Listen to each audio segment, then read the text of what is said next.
All right, let's talk about something that's hiding behind, well, pretty much every major headline you've ever read. You know, things like who really wins in a trade war, or why some countries seem to get rich, while others just don't? We're going to get into all of that. We're talking about political economy, this constant, epic collision between power and money.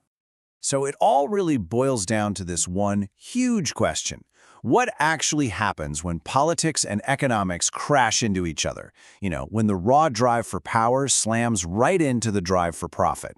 And believe me, this isn't just some dusty old academic question. It literally shapes the world we all live in every single day. Okay, so what is political economy, really? First thing, forget the dry, boring textbooks. I want you to picture something more like an arena. Yeah, a giant wrestling ring. And in that ring, you've got two of the most powerful forces in all of human history, and they are constantly grappling for control. So at its most basic level, political economy is just the study of that interaction, and it is absolutely a two-way street. On one hand, you've got political decisions, the stuff governments do, and we look at how that affects who gets rich and who doesn't. But, and this is just as important, we also look at it from the other direction. How the market, economic forces, can completely shift the balance of power between countries. And this really gets to the heart of it. They totally depend on each other. I mean, think about it. A pure free-for-all market with zero rules, that's just a fantasy. And a state with no economy, no trade, that's just a thought experiment. The real world, our world, is that messy, fascinating, chaotic space right in the middle where they overlap. All right, so let's introduce our two main contenders. In this corner, representing politics, we've got the state. And in the other corner, representing economics, we've got the market. And here's the kicker. They operate on completely, and I mean completely different rule books. Yeah, their fundamental logics are just worlds apart. The state, right? It's all about territory, it's about control, loyalty, and drawing lines on a map. It's all about power. The market? The market couldn't care less about borders. It wants to erase them. It lives and breathes integration and efficiency. It's driven by prices, not passports. So you can see how these two worldviews are just fundamentally in conflict. And listen, this isn't some brand new idea we just came up with. For decades, smart people have been trying to put their finger on this exact divide. You'll see them call it authority versus exchange, or power versus money, or territoriality versus the market. But really, at the end of the day, they're all pointing to the exact same fundamental tension. So you've got these two opposing logics. A clash is pretty much inevitable, right? And this is where it all gets really interesting, really dynamic. What happens when this borderless, always growing market machine slams right into the state, which is all about defining borders and being in control?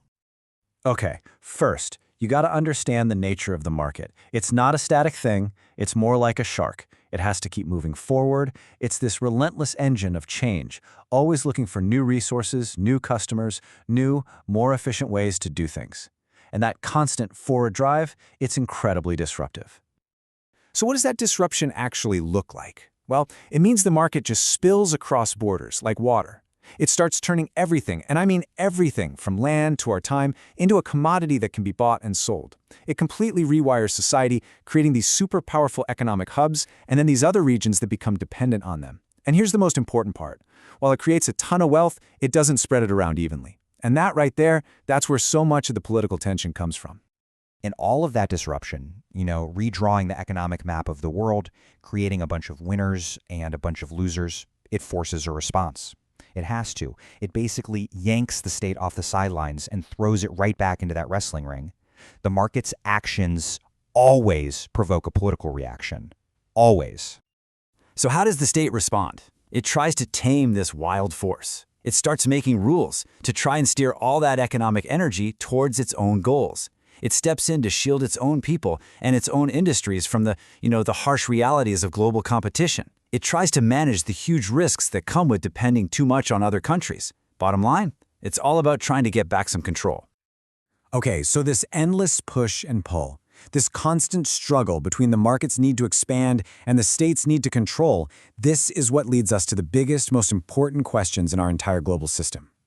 Yeah, this whole struggle really boils down to three fundamental questions. Number one, when we connect the whole world with a global market, does that bring us all closer together, or does it just create new battlegrounds for conflict? Number two, When economic power shifts, from one country to another, how does that completely redraw the map of global politics?